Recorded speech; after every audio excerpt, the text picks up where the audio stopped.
He's always telling me it's so fun. I bet he got it. Like we got it for $9.98 too. Like for less than $10. Like it is like a beautiful find. And I feel like some of my first impressions were a little off because like I kind of downloaded it and jumped right into the tutorial, and like. I think in part of my exuberance, like one of the first things you had to do was mine some gold, and I sprinted right by that shit and started just fucking digging a hole.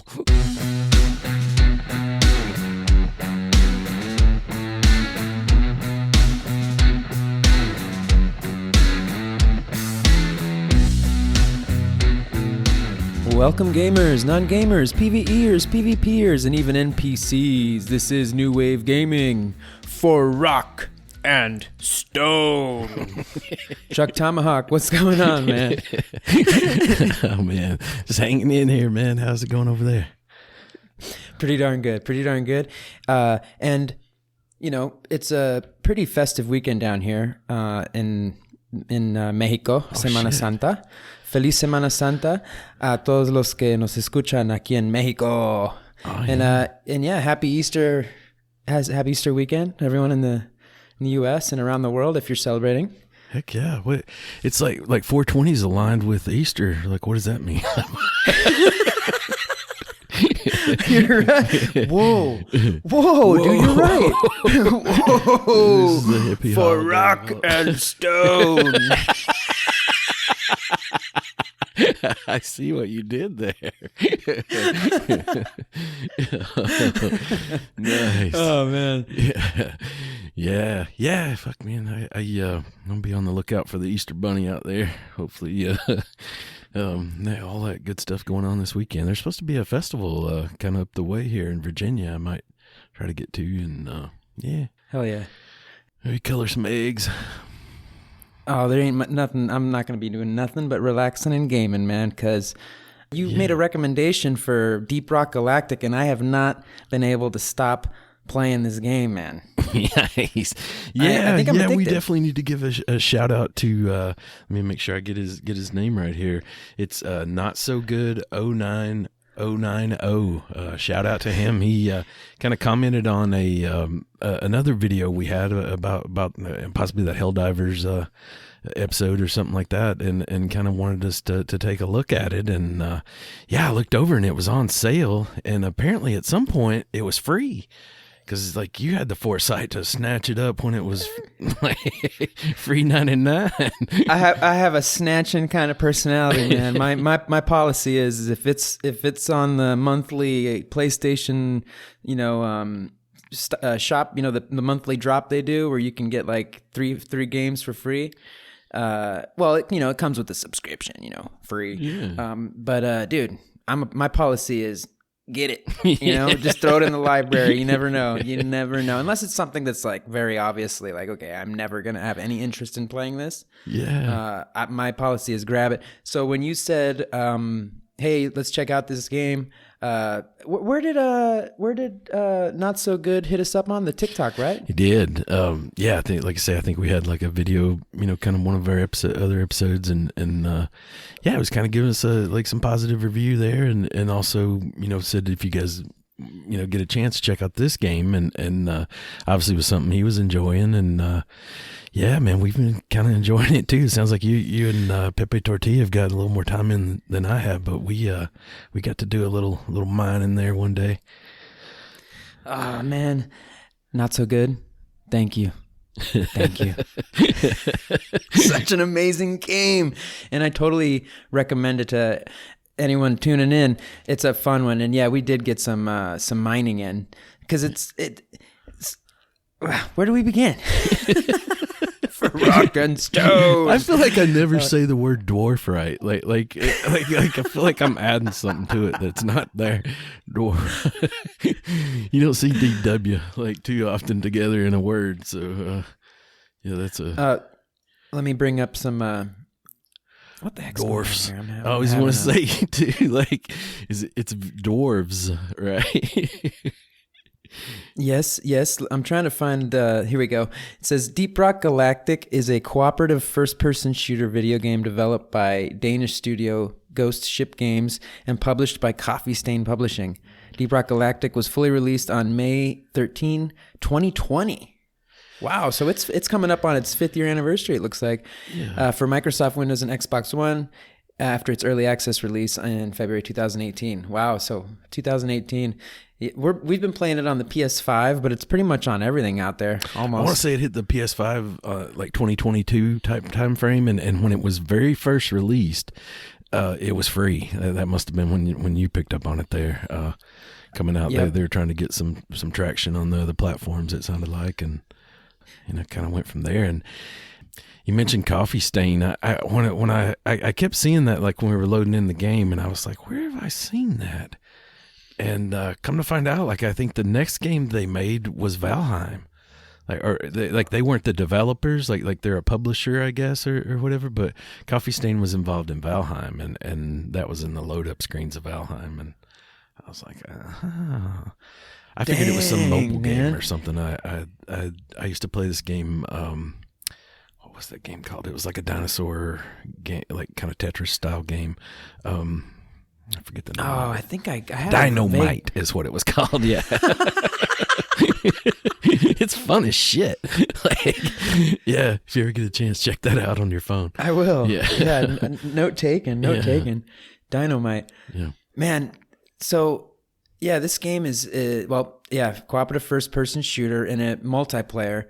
I did have it. Like when you said check it out, and I pretty much immediately went into my library just for fun to see if it was on the PlayStation Store. And when I typed it in, it said, you already own this, or whatever it says, purchased or something. And I was like, oh, I was like, awesome. And I guess I don't know, maybe I'm just skeptical all the time, a little bit, I suppose, of anything that gets recommended to me. I don't know why, but I think we're all kind of naturally like that, right? Maybe not everyone, but we all kind of like, okay, I'll check it out, Mm-hmm. But with this, because it sounded Deep Rock Galactic, I was like, what are we getting into here? Well, and for some reason it kept popping in my brain as Black Rock Galactic, and I probably said that to you, like at some point, like in Black True, Rock, possibly, like a mercenary group or some shit. Like, yeah, yeah. Is it Black? Yeah, is it mercenary group or is that the investment group? Probably both, I think. Those go hand in hand these days. I'm afraid. Well, they probably have a hand in Deep Rock. I was like, but so yeah, I heard the name and I'm just naturally like, okay, yeah, I'll check it out. But I did find myself looking like right away. I think it's just you caught me at a convenient moment where I had like everything open there, and I was like, oh, let me check this out real quick. Came right up, and I gotta give props to the way the PlayStation Store is set up, because it really made it easy. But like the second I pulled the game up, it kind of like automatically started playing some content, some gameplay, and it caught my attention immediately. Because what did I see? I saw like these which was very counterintuitive to me. I saw a futuristic dwarf. Because usually when I saw a bunch of dwarfs like futuristic style, because I'm so used to seeing like whenever I see a dwarf in the game, I'm so used to like it being like kind of like a medieval type setting, or some like a fantasy kind of world type setting with dragons and knights, and you know what I mean, like kind of like your typical like Lord of the Rings kind of a style setting, Right.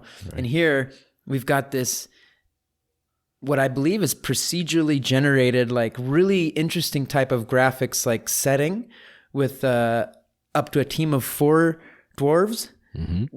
And you're like in this future, like on some planet. I'm sure I think we're going to be able to find the name. I think it's called Hoxus 4, actually, is the name of the planet. I don't know if I'm pronouncing that right.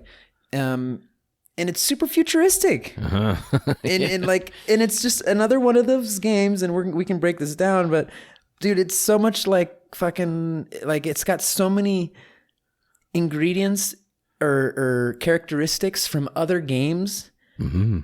kind of like where it reminds me of a whole bunch of other games where they've kind of tied it all into this one game where you get to be a dwarf future dwarf, like space miner, because that's the objective of the game ultimately, is to collect these resources and minerals off these planets off this planet. Are you saying this is the love child of Helldivers 2 and Minecraft?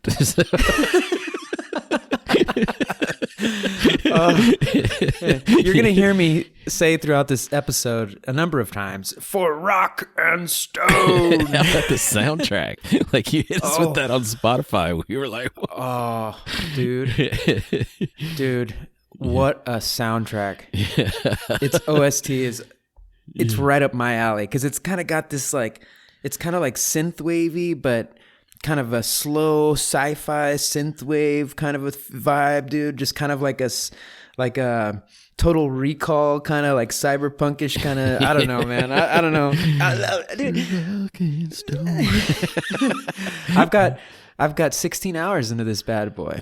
Yeah, it's a good start. And it's a good start. We've played tons of games, so I feel pretty proud of my 16 hours. But I think Pepe Tortilla's got at least 20. Dude, he's even more like he's loving it. Pepe Tortilla is for rock and stone. Dude, he's dwarfed out hard, man. Like, oh shoot, I'm getting all excited over here, knocking stuff over. Well, yeah, he's dwarfed hard, and he's leveling up fast. And I'd say he's even more grateful, because he's like, dude, I can't wait. ChukTomahawk, dude, where did he find this game? It's so fucking fun. And I think, I gotta tell Chuck this game is so fucking fun. Like, he's always telling me it's so fun. I bet he got it. Like, we got it for $9.98 too. Like for less than $10. Like, it is like a beautiful find. And I feel like some of my first impressions were a little off, because like I kind of downloaded it and jumped right into the tutorial, and like. I think in part of my exuberance, like, one of the first things you had to do was mine some gold, and I sprinted right by that shit and started just fucking digging a hole to fucking China. Like, looking for those aliens. I mean, I was like, surely it's not right in front of me. Like, so I just I'm digging and like, kind of figuring out like how to throw those little lights and how many of those I had and shit. And like, I kind of saw a little impression in the ground, and I thought, well, it must, want me to dig here, and I dug all over that fucking map, and then got that scanner out and was like, what is this? Like the only thing I could find was the mule, like that little robot. I thought that was where I was supposed to go, and that thing came to me anyway. So like, I was just like, fuck. My point is like, I feel like one of the beauties of this game is the cooperation and camaraderie, like how you almost have to work with your teammates, and like, irregardless, like, even if you're playing with randoms or whatever, like, you're gonna have to work together. And like, so just as a solo person jumping into that tutorial, my first impression was like, I don't know about this. Like I liked a lot of the visuals, like you're talking about. I think those dwarves are even drinking beer too. Like, like, and I was like, drunken dwarves, okay. Maybe this will be all right. And but it didn't really shine for me until we played together. Oh man. You're talking about that little the Deep Rock cantina that you spotted up there. There's a cantina on the hub, nice. Yeah. Which is a whole other thing I want to talk about, Chuck T. But yeah, when we got to play together, it was something special, and I can't wait to play more, man. We've been playing a bunch. We've been Pepe and Tortilla. God, I can't talk for shit right now, dude. Pepe Tortilla and I have been playing a bunch of Deep Rock. We've been playing a lot of Verdansk. I'd love to do an episode on that too in the future, man. Now that Verdansk is back, and but yeah, a lot of Deep Rock. Pepe Tortilla's been, dude. He's diving deep. He's going deep, dude. Because you can go so deep, and you can go deep, man, and get like, it gets really crazy. The caves get really interesting looking. Like, it's not, because I'm pretty sure it's procedurally generated, but that's what I've heard. Yeah, like each map, like the enemies, like you kind of pick like some parameters as far as like where you're going exactly, and then it's like procedurally generated from there, right? Correct. Yeah, and I wanted to mention this. I don't want to forget. This is all done on the Unreal Engine 4, so runs great. And you mentioned setting parameters. That's kind of like let me restart. When you start the game, you kind of like you do the tutorial, but then you go to this hub, kind of like let's call it the hub, like kind of like the lobby, even though you're the only one there. But once you invite your team in, or you join them, you'll be on the hub together, and that's where it really starts to remind me of Helldivers too. Now that you mention it, it's kind of like your ship. Yeah, you've all congregated on a ship. Yeah, you're all on your ship. In fact, it really is the same thing. In this case, it looks like you're on like a mining ship. Mm-hmm. You're on a mining ship, and when you look out the window. Hey, fellow gamers. Hold on. That didn't come out right. No, that's perfect. Maybe we should just leave that. Hey, fellow gamers. If you haven't already, go on to Spotify, give us a follow and a 5-star rating. That would help us a bunch. We really need the support. It gets us out there to more fellow gamers like yourself. And yes, I will leave that blooper. That's right. 'Cause we love you gamos. You can see the planet that you're mining, which is this Hoaxes 4, I believe. Let me read this real quick, actually. This will set some context. It says, Deep Rock Galactic is set on the alien planet of Hoaxes 4, whose caves are rich in minerals but filled with hostile wildlife and hazardous environments. The player controls a dwarf miner employed by Deep Rock Galactic, an intergalactic mining corporation that sends employees into the caves of Hoaxes 4 to extract resources. Players can team up with 3 other dwarves on missions into the planet where they must navigate procedurally generated caves and complete objectives while fighting alien swarms. So corporation mining. Damn, dude. What does it sound like to you, Chuck? Yeah. For me, the first game that I felt like I immediately noticed a similarity to, like what was Helldivers 2. And I feel like this came before that, right? Like, oh, you're right. You're right. Like, shoot, now you're right, Chuck. Hold on. At first I felt like that went away, but like I don't know what there's an enemy on Helldivers 2 that's kind of like it spews out that toxic. It's got that big old bud on it, and it spews out like I think they're called spewers or spores something. Not the big, bigger enemy, but the one you see a lot of. What are those called? Like there was some like a couple types of enemies that. Let me find them real quick. They're even called the same thing, like the stalkers or whatever. Oh yeah, like there's some enemies in there I was like, wow, that looks a lot like that. Like, and and I think mining, like you automatically think of Minecraft, and just that's been in the news a bunch, like with the movie coming out and all that. So, Chuck, you're right, man. I mean, Helldivers 2 came out in 2024, so maybe I got it backwards. Maybe. I mean, what I was trying to say, I guess, is that because I played Helldivers 2 first, it was just reminding me of Helldivers 2, not necessarily that one came out before or that one was inspired by the other, but if just based on the timeline, if anything, Helldivers 2 has things that may have been inspired by this game, because there are so many similarities, man. Like as soon as you come onto that hub, you have stations where you can modify your weapons, modify your suits. There's like a cantina area where you can actually drink, like, I guess, galactic beer or whatever it is. I'm sure there's names for the things, but you can dance and everything. In fact, it's one of the most fun hubs that I've ever been on in video games. Because lots of video games have like this area. More fun than the Anomaly in No Man's Sky? No. I think, it is more fun than the Anomaly because there's actual games on. Dude, there's games on the ship. there's like a game where you can set up goals and we can play like soccer, like not soccer, but you can. Oh, dude, yeah, I don't know if you've discovered that, but like if you go down to like under the reactor area, there's like these little things you can pick up and set up goals. You can play this thing where if you drink this one particular drink, you can like convert into a. Have you ever seen that game where like I think it's on Call of Duty actually, but like it'll turn you into like, for example, we were on the hub and this one player that was with us drank something and he turned into like a barrel.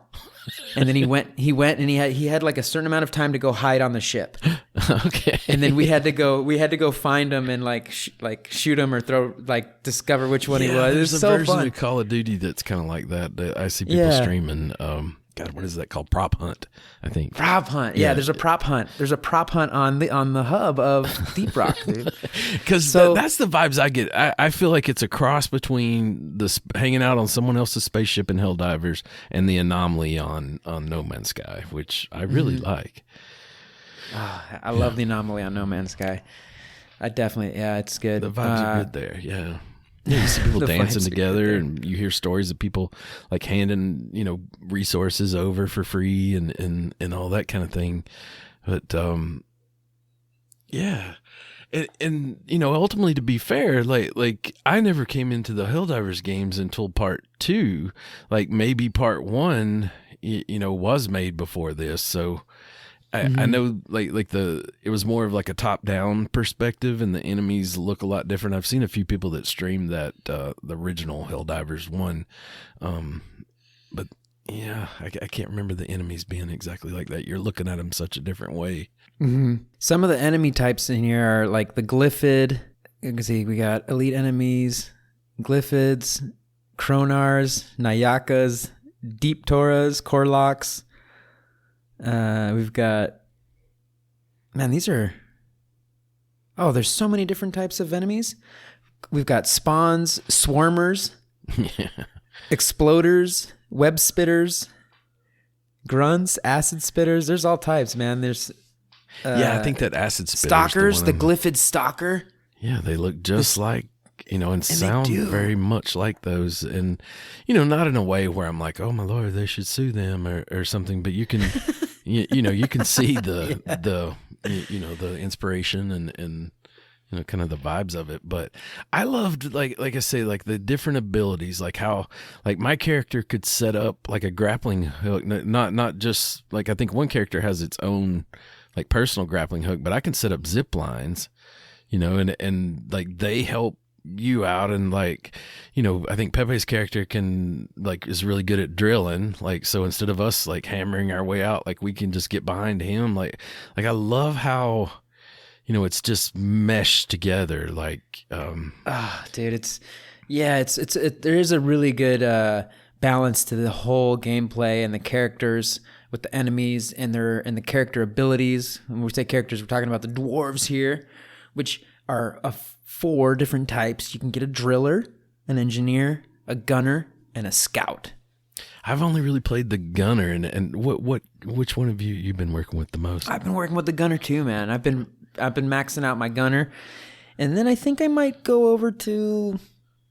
I'm torn between the driller and the scout. See, the driller's got a badass ability where he can just drill, man. I mean, not to be redundant, but he drills through, like, so he doesn't have to use his pick. Like, he has a pick, because the pick takes longer, to break through, depending on what you're digging through. But that driller will just, and he can create a path right to wherever you need to go. But even that, it's got a cool, like it felt like they had balanced even that. They didn't let that go too far. Like it has like a.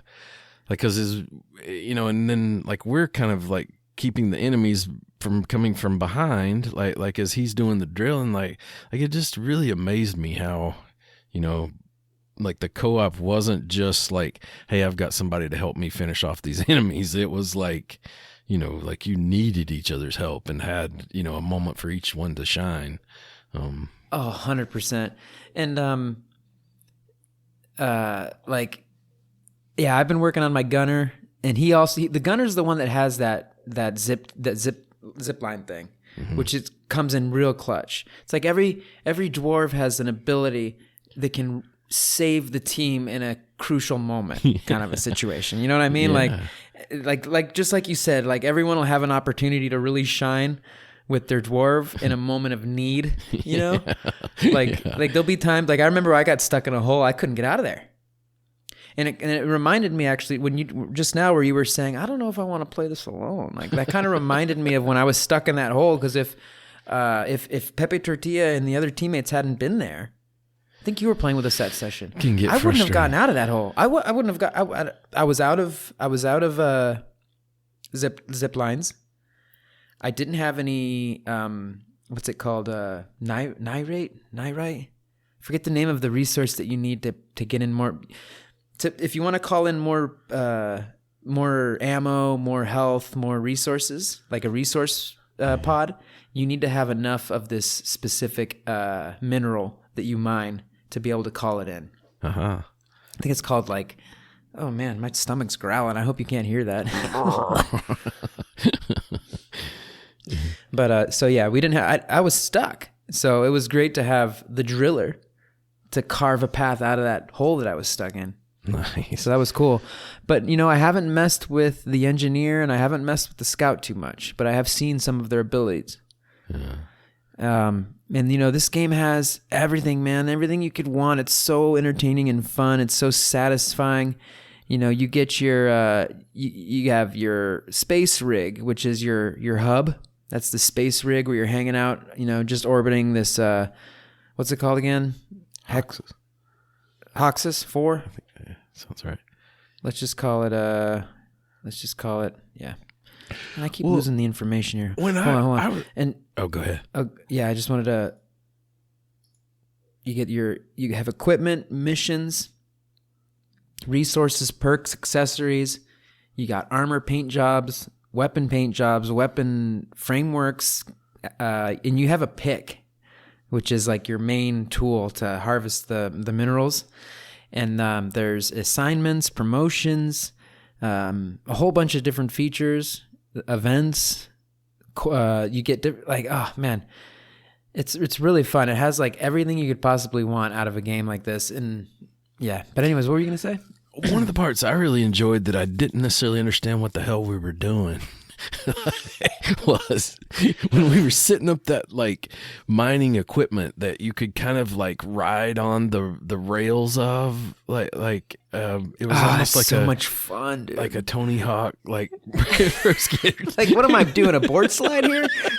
What is this, a 50-50? It had that vibe, but I could also shoot while I was sliding, and I was really enjoying the shit out of that. Like you know just the shoots and ladders fun of the whole situation. That and you guys like had more of a grip on like where and why we were setting that up, and I was kind of just helping do some of the as you would get it laid, we had to kind of tighten the joints on it, kind of thing. Yeah, like, what's going on there? Is that on every mission or? Well, here's a little. There's maybe subtle spoilers, so spoiler alert, because we're going to talk about some of the mission types and what you can come across. But yeah, like that particular mission type was we needed to set up a drill, I think, and to get the drill going, we needed to connect it to the gas lines or something like that. So the drill was there, and there were 3 gas mains that we needed to connect the drill to get it to function. So that's what we were doing. That was the whole purpose of that. And those tubes that we were sliding up and down were the gas lines. Yeah. So that was the essence of it. But doing that is a whole process, and there's underground aliens attacking while you're trying to do that, and then once you get the line set up, you actually have to go to each joint because you put it up in sections. So once you get the sections up and connect it, you start building it. And then you go to each joint and build it. And while you're doing that, you can slide down the tube as it's getting built out. So the longer it gets, the more of a fun, like, woo, it's like a slide. Yeah. It's so fun. Well, it and really they is could cool. get attacked too. Yep. We kept having to repair it, once it was sort of like an issue with that. But yeah, I like that part of the game a whole lot, the sliding back and forth. Plus, it made the journey that like took a bit of going up zip lines and climbing and stuff like super quick too. You know, Yeah. so like that part of it, you know. Were you playing when we got the jet boots? I was, and I feel like I had them forever, and then it's like the next mission they were gone. Like, Yeah. is there a way to get those and keep them? Because I was like, these are going to be like a game changer. Like I need these, you know, from now on. Like because anything high up if you're not the character that has the grappling hook or the zip line ability, like you're kind of fucked. Like. I think the engineer can do some kind of platform or something. Maybe I was reading about, but I haven't seen that. Like yeah, it's really cool. It's cool how they do that. That's one of those features that can come in clutch in a moment of need for your team. But yeah, so man, the jet boots are not something that I've seen that you can get to keep yet. You know, I've only got 16 hours in. I'm still learning. In fact, before I forget. Fellow miners, if you have any pro tips, please hit us up. Drop some tips. You know, we've only got Chuck, you know, has only played a couple of sessions. I've got 16 hours in. We're learning the ropes slowly but surely. Yeah. But yeah, if you got any pro tips, hit us up. The jet boots, man, I don't think you can keep them. I think what happens is, I don't know if they get dropped in or if someone can just come across them and they're not really appearing on the scan. But like if you come across them, then they'll like, bloop, you know, oh, I discovered something. So I don't know how that goes down, but I do know that so far my experience has been that you'll find them on the map, you get them, and then you can use them during that mission. Mm-hmm. But once the mission's over, that's it. Yeah. But you know, I've only scratched the surface of this game so far. You know, this is actually, you know, this is definitely not a review. This is kind of like a first impressions kind of a situation here for me. Yeah, same with me. And like, what do you think about long-term playability? Like from what you've seen so far, like you feel like it. For me, as the one that gets bored so fast of games. Well, it's really early on still. I've got a lot of ground to cover. You know, I've only really leveled up one character, the gunner. So I need to work on my driller. I need to work on my scout, my engineer. You know, I want to be cautious because I don't want to spoil it for you, Chuck. Because we've actually because we've played. I can't remember a shit bit more. Well, here's the thing. There's a lot of different types of missions that we've come across so far. You know, just from collecting resources to collecting weird alien eggs that we're coming across, to collecting, you know, other types of minerals and oil and stuff like that, to sabotaging other mining operations that we've come across. Like, there's a lot of different missions that, you know, we're still coming across. Like, I don't even remember what this mission was, but we had to go like, I don't even know how to describe this, man. We came across this like giant, like diamond shaped, I don't know, like obelisk type thing. And we had to destroy it. It was like a communication thing for an alien race. I don't know, dude. It was some dude. In fact, it was one of those gaming moments. I remember when we actually completed the mission and we were able to like destroy it. It was one of those scenes where you're just like looking at the screen going, holy shit, what's the fuck? You know, what's going on? Fuck. You know what I'm saying, dude? Pepe, Turkey, and I were just like, what the fuck is this? You know, and it was so cool, man.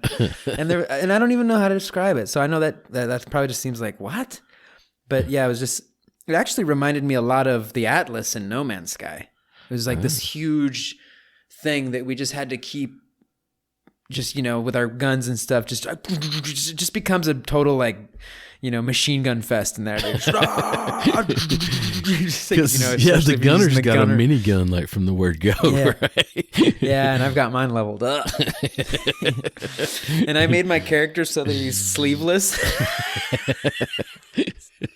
So he just looks like a, you know, dude, I got the coolest gunner, man. He looks just like a jacked Mario. Nice. He does, dude. He just looks like a jacked Mario because he's got his gunner suit. You can't take that off. But I got him a nice red cap, just like Mario, and I gave him the Mario mustache. And then I made him sleeveless, dude. So he just looks like a sleeveless, jacked redneck Mario, kind of just like, for rock and stone. I love the sleeveless. I saw a sleeveless shirt the other day that said "fuck sleeves" on it. Dude, I got it. That would set him off, wouldn't it? Oh, that's funny. Oh God, so funny.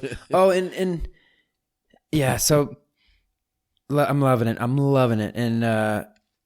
And yeah, you asked about how long term. I think this is going to be on my PlayStation homepage for quite some time. I can see this game going for at least, before something really like puts it to the side, at least 100 hours. Yeah, I'm going to get out of this. Yeah, I mean,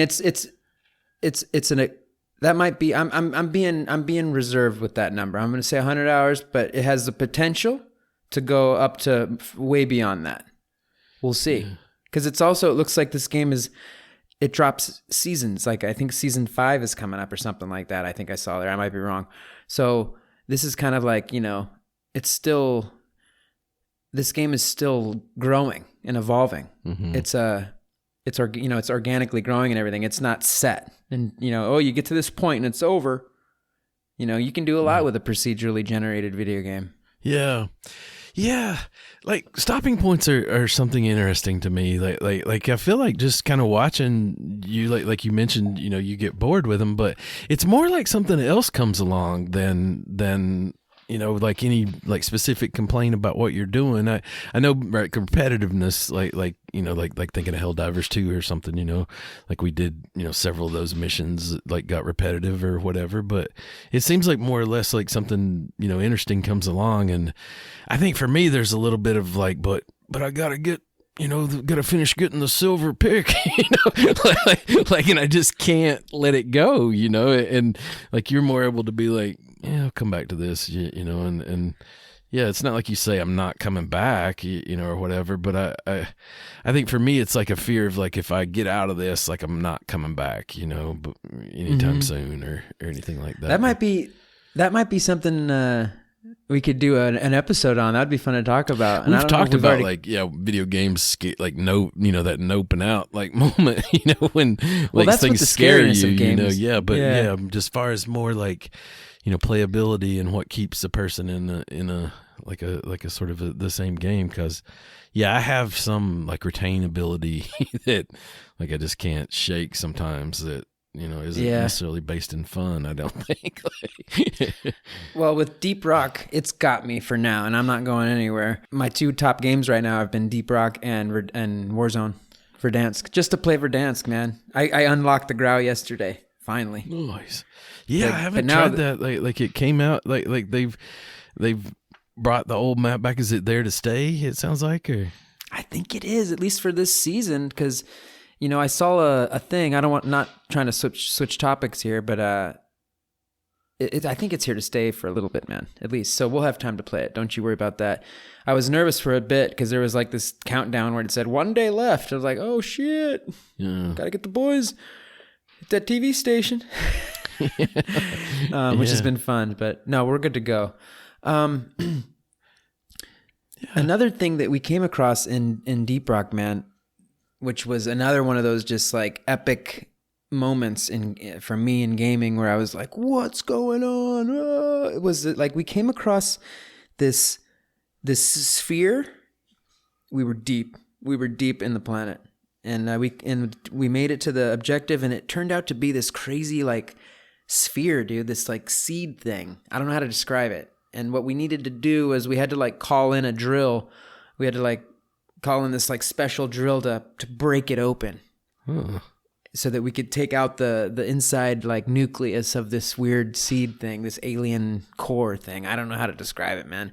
But just the whole process of doing that while defending from all the aliens that were trying to stop us from doing it was insanely fun. And just the visual, like, because there were several layers to this core thing, and the deeper we got, the core itself and the way it looked would change and it's just so insanely cool, man. Like, it was rad. And once we finally broke the primary like core, there's this huge explosion and everything, and we all got launched back and everything, and it's just so fun, man. And the visuals are insane. Again, I keep saying the visuals, but like, we're talking cinematic.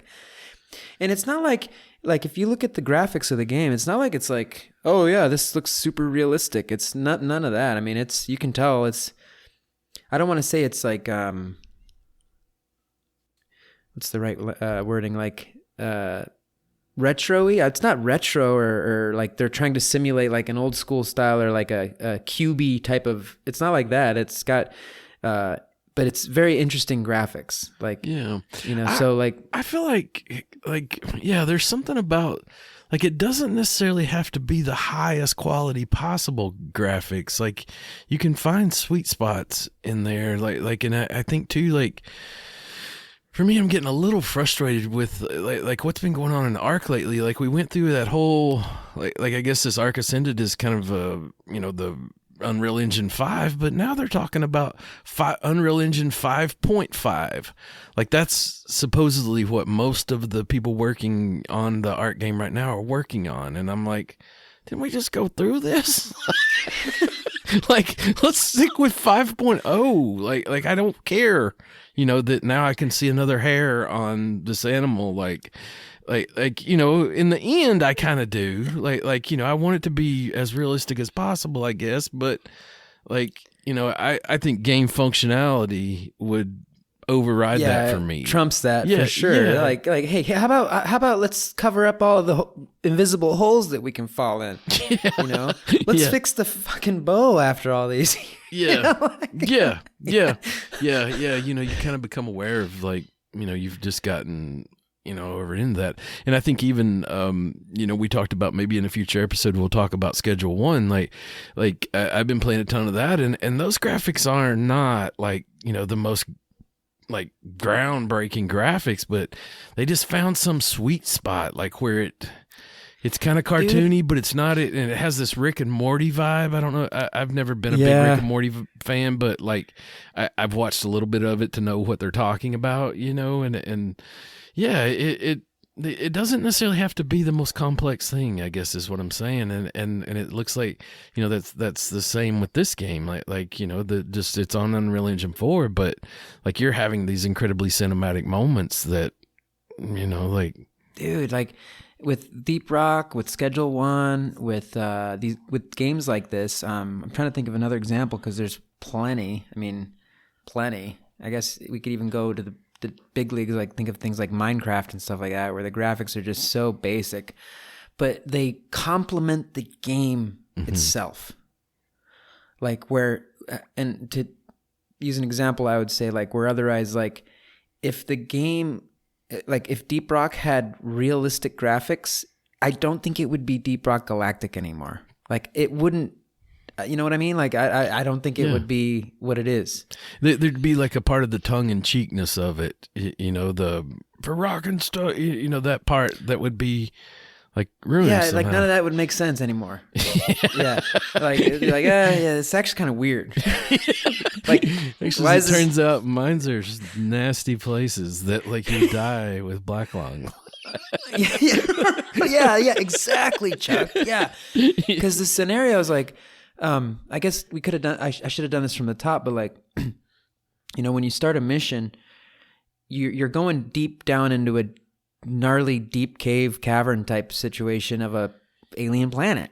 So it's in reality it would look and be probably horrible, like frightening, scary. Toxic, uninhabitable. Like these guys are going down there. No. What are they called? K95s or whatever. They don't got nothing, dude. They're going down there just rock and stone. No safety plan, like safety officer. There's no like, and they're not going to get taken out unless they get the resources. So there's definitely no one looking out for them, really. And like It also has a little scary part to it. I definitely have been overrun by enemies and stuff. Like, you don't want it to not, have anything at all. But like you said, it's not hinging on the graphics and to your exact example, you've got the sort of loaded topic of drug dealing and drug addiction and all that shit. And like, if like Schedule 1 was realistic, it would be sad. Like, I'd be like, God, this is horrible. This poor town. Yeah, I've ruined this town. It would be called Town Runner. Because that literally happens. I went in a convenience store the other day. I was like, where the fuck is the clerk? And it's like, oh yeah, I've been selling him meth. It makes his hair fucking catch on fire every time I watch him use it. So yeah, that probably has a little to do with it. I'm just going to catch him later.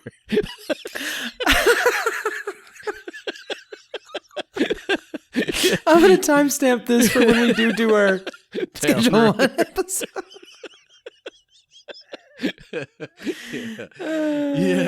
Yeah. Oh yeah, I've been selling a meth.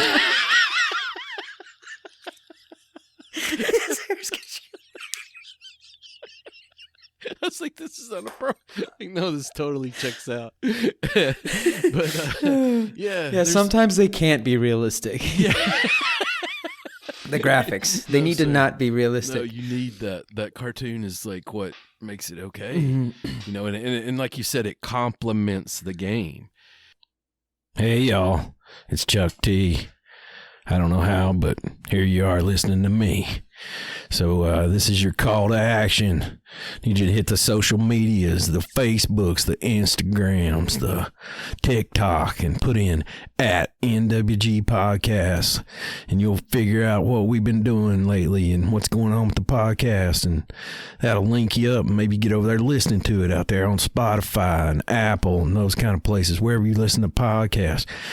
Give us a review. 5 stars is what I'm thinking. Even if you don't like it, give us a 5-star anyway, and we'll read it out on the podcast. So yeah, help us out. Give us some feedback. Interact. And if you take a notion, want to send us an email, you can get in touch with us at Ovox and Chuk @gmail.com. That's OVOXANDCHUK @gmail.com. Hope to see you there.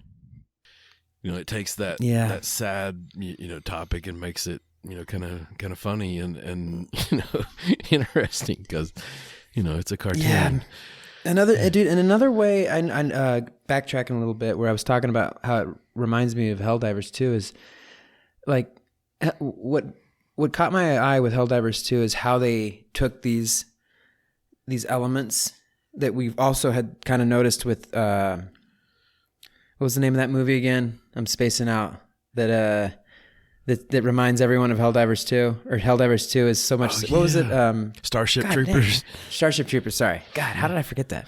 So, when Helldivers 2 took those elements, those little details, and put them all together and just made such a great game for cooperative play with cinematic scenes, right? And it's funny now that I know that Deep Rock came out before. Interesting. Because Deep Rock also has they've really taken a bunch of little things and put them together in such an amazing way that it just creates amazingly fun co-op gameplay. It's there. Like, all of the ingredients are there. You've got these dwarves from the future, man, which is, usually you're seeing dwarves with in a totally different setting. So you got these future dwarves. A troll under a bridge. Yeah. You're playing with your buds or even with randoms, and it's not like a type of situation where you can, you never know what you're going to come across, but in my experience so far, everyone's been super cooperative, right? Kind of like Helldivers 2. Like, you, not always, but usually you're all working towards the goal, and you all come out of there with the same. That's another thing. Everything that you take out, your team gets it with you. That also reminded me a lot of Helldivers 2. In that, everyone gets resources and they're all cooperative resources. So it just creates a scene where everyone has to really work together well. And they created, like in Deep Rock, they created a lot of like ways in that you can celebrate that cooperative team play. What do I mean by that? Well, like if you hit the specific button on your controller, your little miner dude will like have a certain set of voice lines that he can say, and when you do that, like one of them is what I've been saying, for rock and stone. So you'll click the button and your character will like lift his arm into the air with his pick and say for rock and stone, or he'll say something that has to do with the rock and stone essence of the game, the mining, and all that. And then always, man, it's like clockwork. If you do it, everyone else in your team is going to start, oh, rock and stone. Oh, did somebody say rock and stone? How many stone do you, everyone will start like getting in on it. And if you hear someone else do it, you'll certainly end up doing it too. It's so fun. I feel like there's some things they got like even more right than Helldivers 2. Like if you really follow that analogy through, because like my memories of having to cooperate with randos on Helldivers 2 are mixed. Like I've had some good ones, we've told some stories about those here, and like the vibe's a little different. Like I feel like there's just something that it's a little more, like just drawn to the camaraderie, because like whereas in Helldivers 2, like it definitely was easier if you had help, and there were those few missions that you had to absolutely cooperate on. But a lot of the time, I could do it by myself. Really, if I really set out to, and especially if depending on the difficulty level. So I might just do that. Whereas in here, like I think you're going to be having to cooperate. And oh. Yeah, I do feel like though, and if we follow that analogy out completely, like I did go and like just look at some other people's reviews of this game, and one like con that comes up occasionally is sort of like a lack of lore, like whereas in like you described, like one of the things I feel like Helldivers 2 fucking nailed, like we've talked about it, is that bigger story, like how we're fighting, against these different races, and we're saving Super Earth, and this is how the battle's going, and like how they had that dude, that was running the whole deal, and we really bought into that. Like I remember, well, I could go take my dog for a walk, but fuck, we're about to lose Malevolent Creed. I got to get in there. Whereas in reality, like, I'm not exactly sure. They were progressing the story, but was it literally based on how well I did in those missions? Like, it sure as fuck felt like it to me. They would show like the percent liberation afterwards, and I've heard a few people say like this, doesn't quite have that same. Really interesting. Yeah. Yeah, I gotta check that. I gotta check that out, because I don't know too much. We've only been playing this since Not So Good on TikTok reached out to you and said to give it a shot, which has been amazing. Like, I think for me, it's really just saying that's something Helldivers 2 got really right and uniquely, than it is saying like a dig against this game. Like it's just in that scenario, like that's something they really fucking nailed. Whereas I feel like this one nailed the camaraderie. Feeling a little better. Here we go. I just found a little bit more of I'll just read this really quick. It's regarding kind of like the story of the game here with Deep Rock. It says, Deep Rock is a space mining corporation that prides itself on having established practical dominance of some of the most lucrative systems in the Outer Rim. At this time, DRG, Deep Rock Galactic, has 89 orbital space rigs in operation throughout more than a dozen Outer Rim systems, with 16 more currently under construction. It's a little bit of lore for you. Yeah. Not too much. A little subtle paragraph of lore. We got a paragraph. They are currently engaged in their most daring and heavily orchestrated mining operation to date, the complete subjugation of the planet Hoaxus 4. Subjugation. Jeez. For rock and stone, baby. Hoaxus 4 is the single most lucrative mining location in the galaxy, containing the richest and most dense concentrations of valuable minerals. Several competitors before them have tried to tame Hoaxus 4 without success. Deep Rock Galactic is not in the business of failing. Management bids you welcome, new miner. Welcome aboard.